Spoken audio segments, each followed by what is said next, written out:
Good morning. Good morning and welcome to the 2010 Veterans Day ceremony.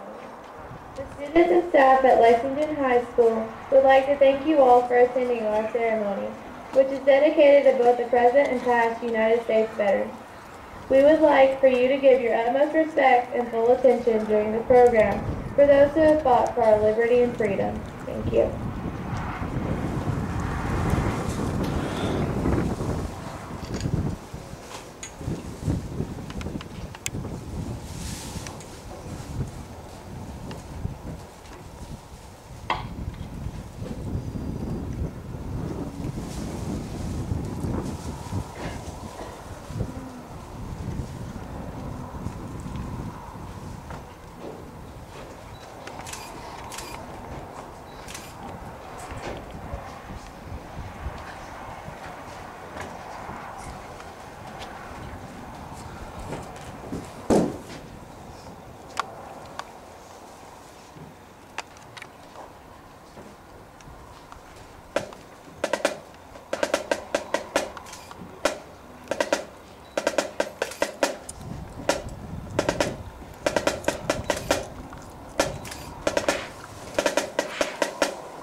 Would you please rise for the Pledge of Allegiance? I pledge allegiance to the flag of the United States of America and to the republic for which it stands, one nation, under God, indivisible, with liberty and justice for all. And now the second pledge. Honor the country's flag. I pledge allegiance to Texas, one state, under God, one indivisible.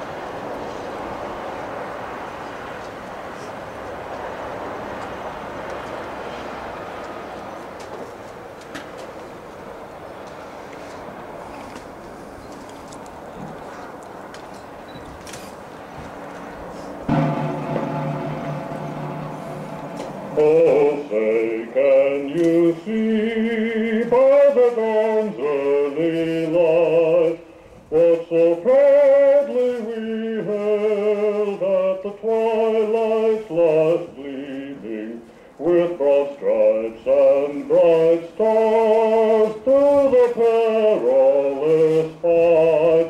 For the ramparts we watched were so gallantly streaming, and the rocket's red glow, the bombs bursting in air, gave proof to the sight that our flag was still there.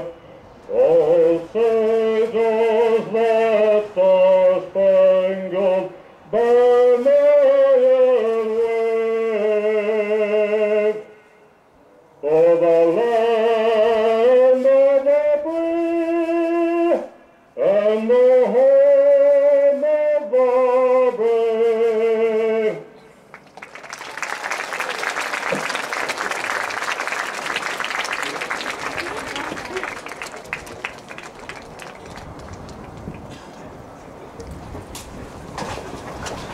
The bravest man I know. The bravest man I know is a man I've never met. He's a man who risked his life to save a friend. Not only to save a friend, but to save a nation. Risking his life for those he does not know. Stepping up, leaving loved ones behind, so that somewhere, someone else won't have to. He is a man who follows orders, even though he knows he might die. The bravest man I know is the man who would rather die so one more person could go home to see his family again. The man who stares death in the face but never blinks. The bravest man I know is the man who risks his life so one day the world may be a better place for his children, or any man who goes against his biggest fear, death, just to save someone he loves. The bravest man I know is the man who fights so another man can have the taste of sweet freedom, not fighting only for his own benefit, but for many others all over the world, fighting to make this world a better place. That's the bravest man I know.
Heroes by Jared Jenkins.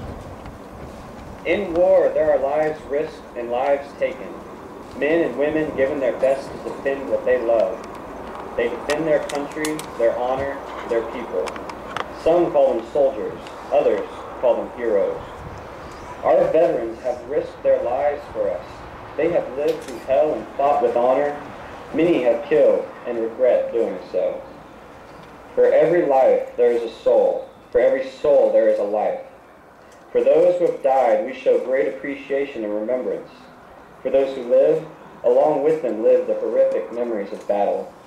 Some memories of defeat, some memories of victory. Our veterans were more than soldiers. They were and still are heroes.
Pauly is currently with the 112th Cavalry Unit in Taylor, Texas. He has served his country for over 16 years and has been deployed overseas 4 times in Bosnia, Haiti, Iraq, and Kosovo. He was a drill sergeant at Fort Knox from 2001 to 2003. He has served in some of the most well-known units in the Army, the 82nd Airborne Division, as well as the 101st Airborne Division. Please join me in welcoming Staff Sergeant William Pauly.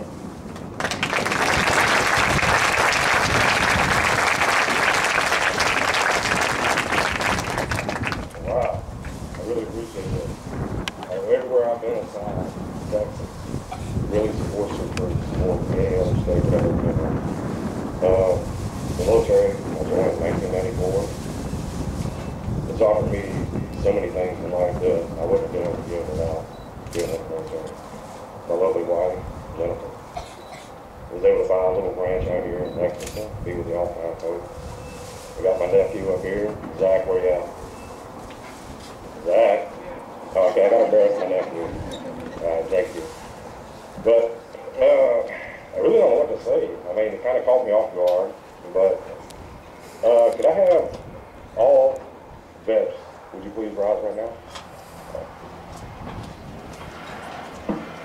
These gentlemen and ladies are the ones y'all need to give them a big round of applause for.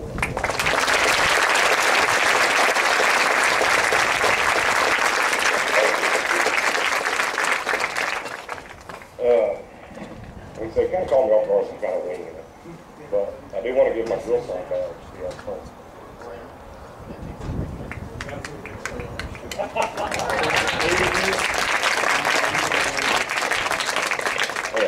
Do we got any, just asking, World War II vets here? Korea? Oh, we do have World War II? Sir? Yeah, just fronting you, facing him forward. The veteran.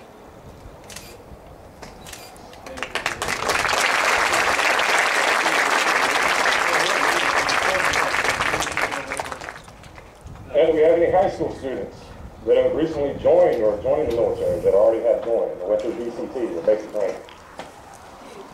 Could you come down here for a second?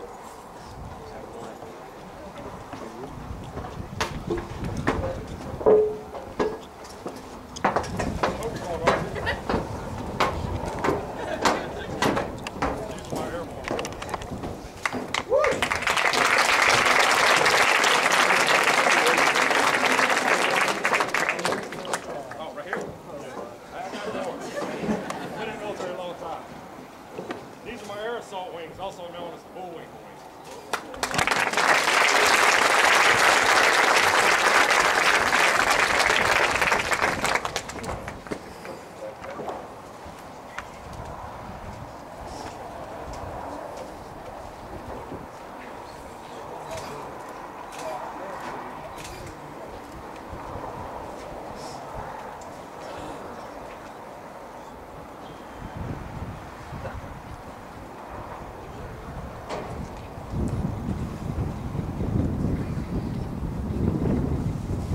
Okay, well, I asked about the World War II vets and stuff.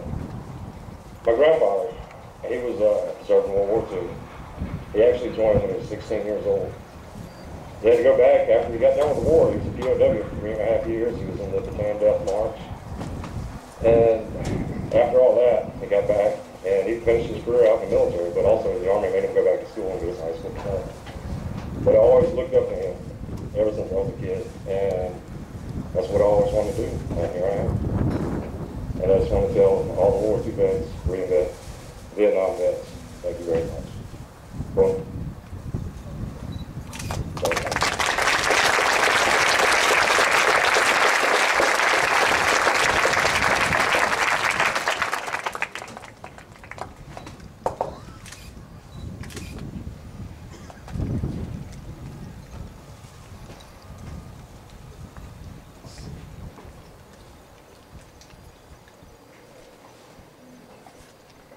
God bless America, land that I love, stand beside her and guide her through the night where our light from above, from the mountains to the prairies, through the ocean white with foam.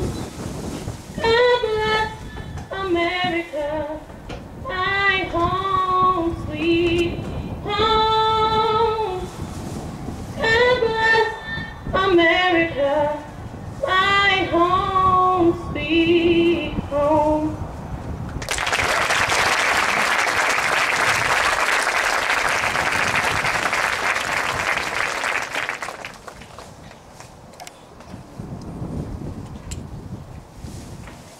I'd like to take this second to recognize two enlistees currently attending Lexington High School. When your name is called, please rise. Jace Jones enlisted as a Cavalry Scout, and Winston White enlisted as a construction equipment mechanic. Thank you, guys.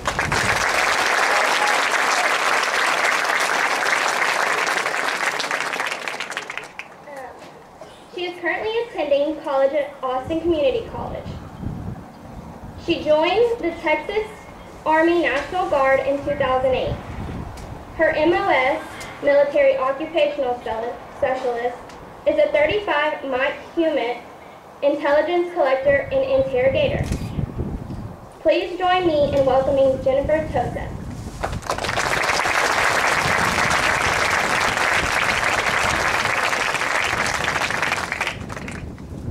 Good morning, and thank you for the invitation of being here today. It's greatly appreciated, and it's an honor. As you know, or you may not know, Sergeant Pauly is my husband, and has really opened my eyes to the meaning of appreciation of veterans. Too many of us often see veterans eating at a restaurant with their families or soldiers shopping at the outlet mall. And most of us just walk on by and not even pay attention, never think twice. But a small, simple act of taking a moment to say thank you for your service is greatly appreciated to us soldiers and to us veterans. It is that act of kindness that we never forget, and that we never ever, that lets us know as soldiers and as veterans that our sacrifices are well worth it. And that is all I have to say. Thank you.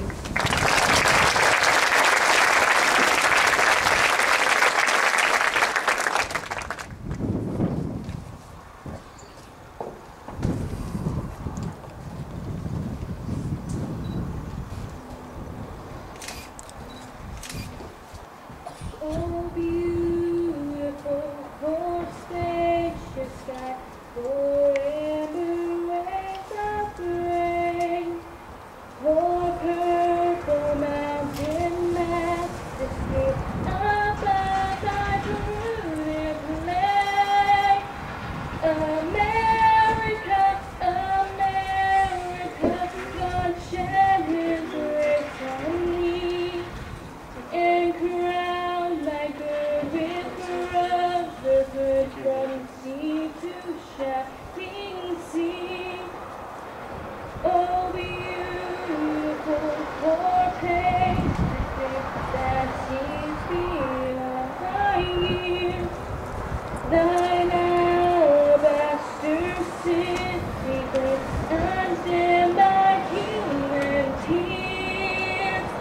America, America, God shed his grace on me, and crown thy good with brotherhood from sea to shining sea. And crown thy good with brotherhood from sea to shining sea.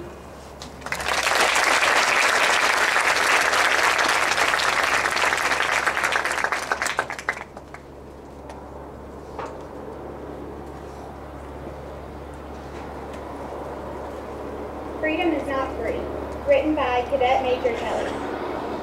I watched the flag pass by one day. It fluttered in the breeze. A young Marine saluted it, and then he stood at ease. I looked at him in uniform, so young, so tall, so proud. With hair cut square and eyes alert, he'd stand out in any crowd. I thought how many men like him had fallen through the years. How many died on foreign soil? How many mothers' tears? How many pilots' planes shot down? How many died at sea? How many foxholes were soldiers' graves? No, freedom is not free. I heard the sound of taps one night when everything was still. I listened to the bugler play and felt a sudden chill. I wondered just how many times the taps had meant amen, when a flag had draped a coffin of a brother or a friend. I thought of all the children, of the mothers and the wives, of fathers, sons, and husbands with interrupted lives. I thought about a graveyard at the bottom of the sea, of unmarked graves in Arlington. No, freedom is not free.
go in her hand.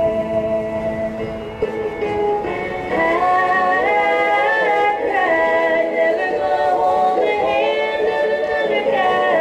Too young for him, they told her, waiting for the love of a traveling soldier.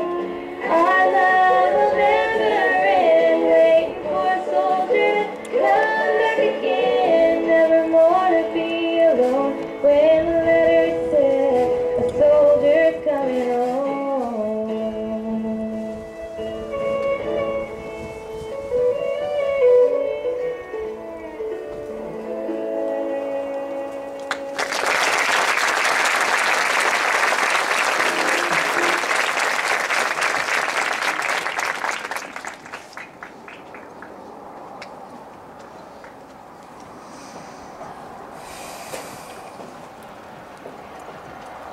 The caparison horse.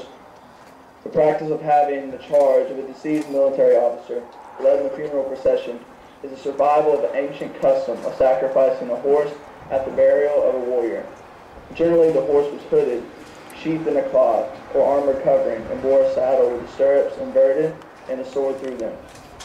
This further symbolized the fact that the deceased had fallen as a warrior and would ride no more. During the time of Genghis Khan and Tamerlane, the Mongols and Tartars believed that the spirit of the sacrificed horse went through the gate of the sky, served its master in the afterworld. According to a European folk belief, the dead horse would find its dead master if permitted to follow him into the hereafter. Otherwise, the dead master's spirit would have to walk. When General Casimir was buried at Treves as late as 1781, his horse was killed and placed in the grave of the dead general. Some of the Plains Indians in America adopted the custom after they came into possession of horses. Horses are no longer sacrificed in such cases, but sometimes a riderless horse is still led in the funeral procession as a symbol of a fallen warrior. In about 1800, Blackbird, an Omaha chief, was buried sitting on his favorite horse. According to historical records, Abraham Lincoln was the first president of the United States honored by the inclusion of the caparison horse in the funeral cortege. When his body was taken from the White House to lie in state in the Capitol Rotunda, the casket was followed by the dead president's horse with his master's boots backwards in the stirrups. In order for the caparison horse to be used, the person it is honoring must have at one time been an Army or Marine Corps colonel or above. Since the President of the United States is the Commander-in-Chief of the Armed Forces, he is entitled to the use of the horse. The flag is black, buried in the center, in black and white, the emblem of the League. The emblem is a white disc bearing in black silhouette the bust of a man, watchtower with a guard holding a rifle, and a strand of barbed wire. Above the disc are the white letters POW and MIA, framing a white five-pointed star. Below the disc is a black and white wreath above the white motto, "You are not forgotten."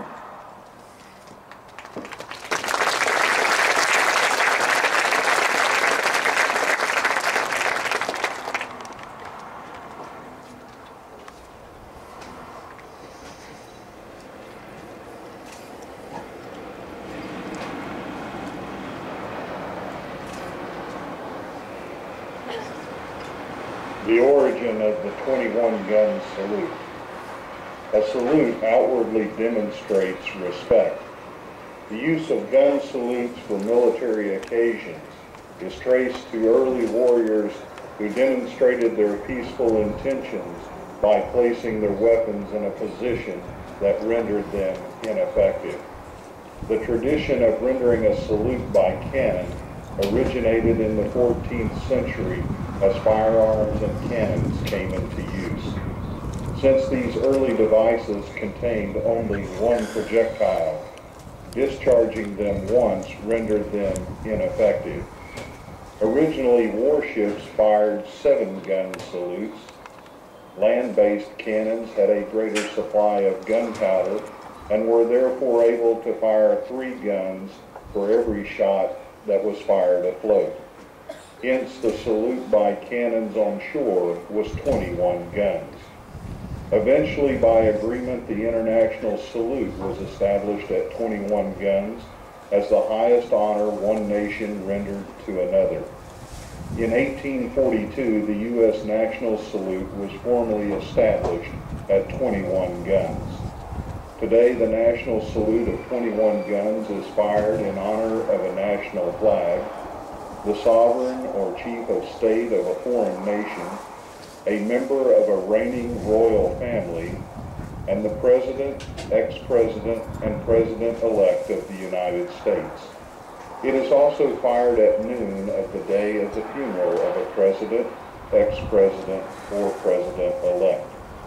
The 21 gun salute is also fired at the funeral of a service member or veteran, or at special ceremonies of remembrance.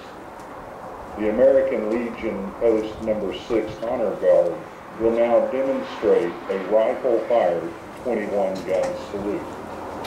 This will be loud. Honor guard, fall in.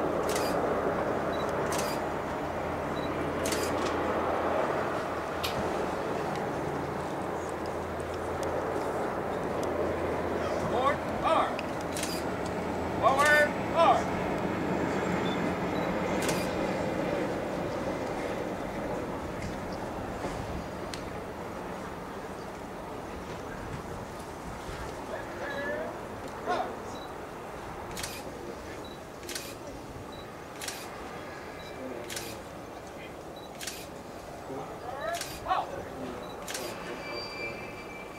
Ready?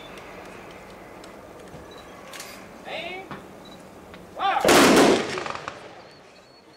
Load. Aim. Fire. Load. Aim. Fire. Left ready. Fire. Present. Fire. Veterans, attention! Air salute!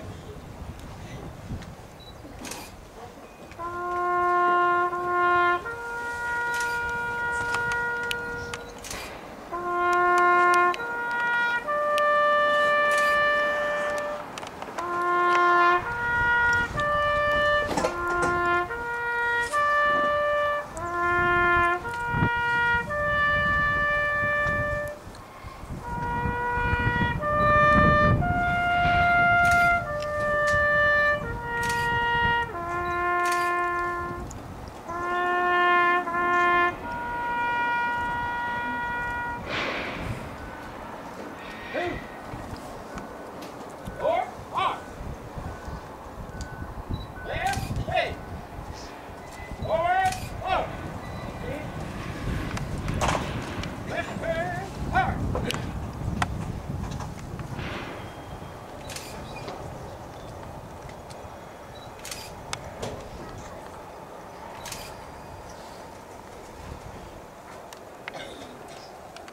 Undergird, halt.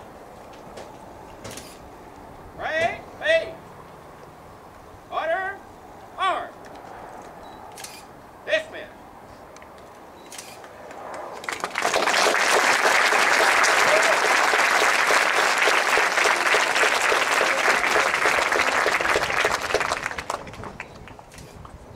Wow, Mr. Seifert, thank you, Color Guard. That was just tremendous. I got a little teared up listening to Veronica play taps a few minutes ago. I called my father this morning. He's 92 years old, and I frequently call him on my way to work. And he fought in World War II. So I remembered to tell him Happy Armistice Day, because he always liked to tell us that Veterans Day used to be Armistice Day. And on the 11th day of the 11th month and the 11th hour, when the guns went silent at World War I, he was very proud of that moment. And even though he fought in World War II, he just knew a lot of World War I veterans. But he was telling me about some of his friends who did not come back from World War II just this morning. So TAPS was especially touching to me this morning. I want to thank Ms. Ward, Ms. White, and Ms. Mostyn. I don't know where they're at. They're behind the scenes, I'm sure, for helping us to commemorate this wonderful day for our heroes. Thank you, our veterans. Thank you, all of you serving our country in the military, every man in uniform, every woman in uniform. We are so grateful for the sterling example you have set for our students. Our students are watching, and it just gives me such pride that 2 of our students are going to go and serve our country.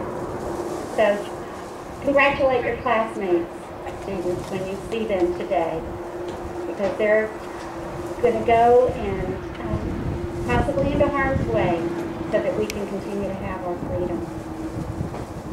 I want to let y'all know that the VFW will have refreshments after this program, so I'm hoping that a lot of you will be there.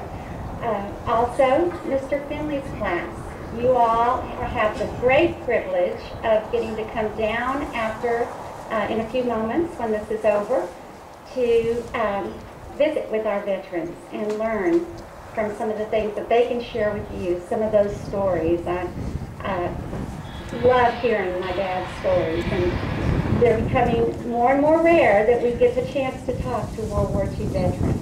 So I was deeply touched by the honor of our World War II veterans this morning. I just cannot thank y'all enough for your service, and to your families who gave so much to have you gone. Mr. Rogers, Bobby Rogers, thank you for everything the American Legion has done to help our students. God bless you, our veterans, our servicemen in uniform, our servicewomen in uniform. All of you who came here today to help us commemorate this day. And God bless the United States of America.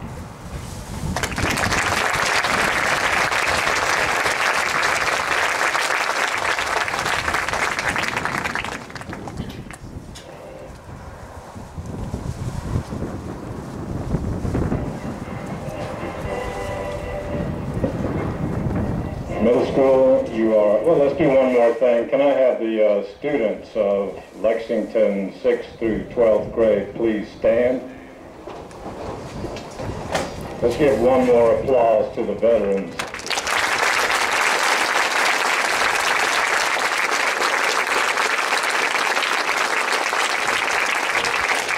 Thank you. Middle school, you're released to 3rd period. High school, 4th period. Have a great day.